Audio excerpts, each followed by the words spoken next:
Bonjour les amis, c'est moi votre ami Harry ici. J'espère que vous allez bien. Moi de mon côté ça va. Une petite vidéo rapidement. Aujourd'hui nous allons parler du nom de votre entreprise et comment c'est important de bien choisir le nom de votre entreprise, ok? Parce que en tout cas j'ai parlé avec beaucoup de mes abonnés, beaucoup de mes partenaires et quand je regarde à leur carte, je regarde à leur nom d'entreprise, je me dis pourquoi vous choisissez ce nom, parce que vraiment ce nom vous limite, ok? Il y a des personnes qui choisissent des noms et puis ils ajoutent beaucoup d'autres trucs derrière le nom de leur entreprise et puis ça leur limite, ok? Et j'y ai pensé les amis, pourquoi? Parce que je vais vous parler de deux choses, de mes clients, ok? Je pense que déjà je vous avais parlé de un de mes clients qui c'était une maison de sans-abri.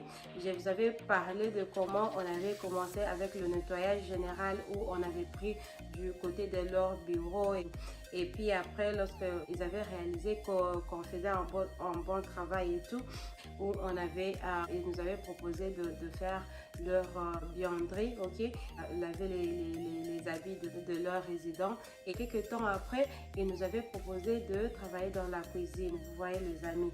Alors c'est pourquoi je vous dis, lorsque vous choisissez le nom de votre entreprise, en tout cas comme vous voyez, moi par exemple le nom de mon entreprise c'est Harry Cleaning Services, donc c'est limité là. Lorsqu'on parle de Cleaning Services, cela veut dire qu'on peut tout nettoyer, n'est-ce pas? Comme par exemple Harry Cleaning en Afrique, là, nous sommes en train de voir la possibilité de commencer à nettoyer les voitures, vous voyez un peu. Donc, quand on fait les cleaning services, donc on peut nettoyer tout. C'est-à-dire que nous sommes dans les nettoyages, on ne se limite pas dans quel nettoyage nous allons faire. Alors, pour vous, lorsque vous choisissez le nom de votre compagnie, qu'est-ce que vous ajoutez par après? Qu'est-ce qui peut faire que ça puisse vous freiner?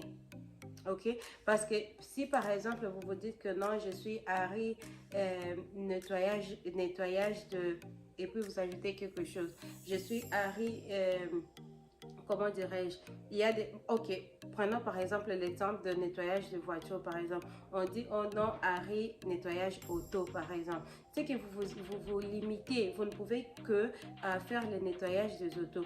Je sais pas, dans d'autres pays, peut-être en Afrique c'est pas aussi compliqué, mais comme par exemple ici aux États-Unis où je suis, lorsque vous enregistrez votre compagnie comme une compagnie de nettoyage auto seulement, vous ne pouvez que faire le nettoyage des automobiles, parce que au cas où vous commencez à entrer dans le nettoyage général, le nettoyage ceci et cela, s'il y a un problème, on peut venir vous voir pour vous dire que non, voilà, vous êtes nettoyage voiture, comment est-ce que vous êtes retrouvé en train de nettoyer les maisons, vous voyez un peu.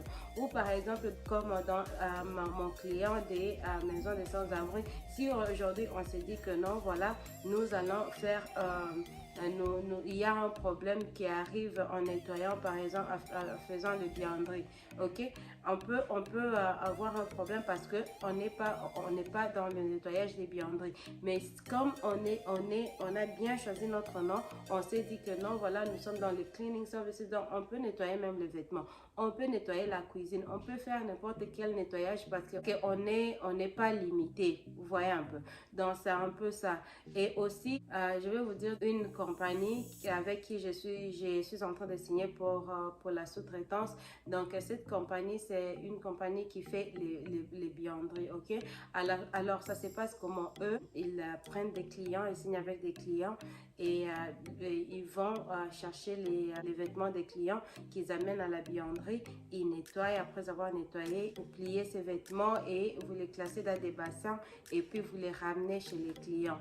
C'est un nouveau business dans ma ville que quelqu'un a lancé et il m'a appelé et nous avons signé avec eux. Et là, ce que nous allons commencer à faire, nos travailleurs, lorsqu'ils finissent de nettoyer la maison de quelqu'un, peut-être quelque part, ils vont aller là-bas, ils récupèrent les vêtements qu'ils vont amener à la buanderie, ils vont nettoyer, ils vont plier et puis ils vont ramener chez les clients et voilà, on fait l'argent comme ça, vous voyez un peu. Et aussi, il y a un autre ami avec qui nous allons travailler en partenariat. Lui, il fait le nettoyage en dehors de maison. Il coupe les herbes, il fait tout ce qui est nettoyage en dehors de maison. Et il y a aussi des clients avec qui nous travaillons qui, eux aussi, ils demandent juste le service d'enlever la neige, nettoyer, enlever la neige sur les voitures et tout et tout. Parce que nous sommes dans les cleaning services, donc on peut se permettre de faire ça parce que on n'est pas limité, on ne s'était pas limité. Et d'ailleurs, les gens, lorsqu'ils nous voient, ils nous demandent, est-ce que vous faites aussi ceci? Est-ce que vous faites aussi cela? Pourquoi? Parce qu'ils voient que nous sommes dans les cleaning services, mais on n'est pas limité seulement dans ce qu'on fait. Comme cet ami, par exemple, la personne qui travaille en dehors de maison, là, dans les jardins et tout, lui, il a limité le nom de sa compagnie dans ça.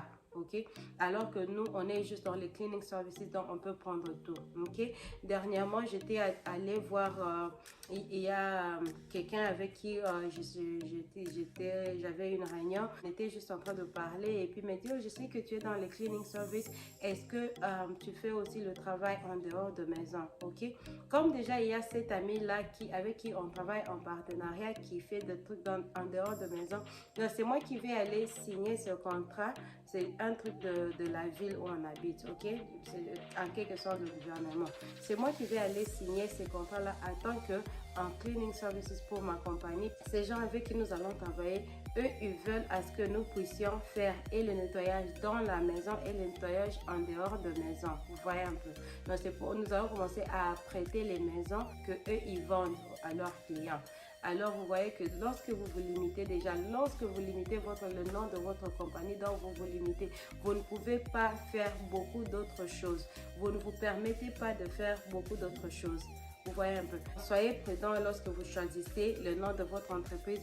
Être sûr du nom que vous allez en train d'utiliser, que ça peut être un nom qui peut vous permettre de prendre d'autres services de nettoyage, ok? Vous pouvez rester dans les nettoyages, mais dans les nettoyages, il y a beaucoup de choses. Dans les nettoyages, vous pouvez faire beaucoup de choses.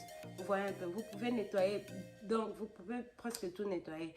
Alors, lorsque vous êtes dans le nettoyage, ne vous limitez pas, ne choisissez pas seulement que non, je suis dans le repassage, ou je suis mais au moins tout ce que j'ai fait, c'est le repassage. Vous pouvez aller repasser et puis vous arrivez là, vous trouvez que non, je peux aussi nettoyer ceci, je peux aussi faire ça. Prochainement, vous pouvez vous dire que non, voilà, je nettoie, mais je vais commencer aussi à nettoyer les moquettes, par exemple, vous voyez. Mais si vous vous étiez limité, vous verrez que non, vous allez manquer cette opportunité-là de nettoyer les moquettes, de nettoyer, je sais pas moi quoi, vous voyez un peu. Donc, c'est ça. Donc, nous, quand on va prendre un travail d'un client, on est dans le nettoyage des tout. Il y a même des maisons, des résidences où on va et puis on fait même la vianderie, on fait les assiettes, on fait tout et tout et tout et tout. Vraiment, soyez prudents lorsque vous choisissez le nom de votre entreprise parce que en tout cas, ça peut vous rapporter ou tout comme ça peut vous pouvez manquer beaucoup d'opportunités parce que vous avez mal choisi le nom de votre entreprise. Ok les amis, donc c'était ça que je voulais partager avec vous aujourd'hui. Partagez, aimez nos vidéos et surtout n'hésitez pas de nous envoyer vos questions sur ari.femme.entrepreneur@commercialgmail.com. Ok, ciao.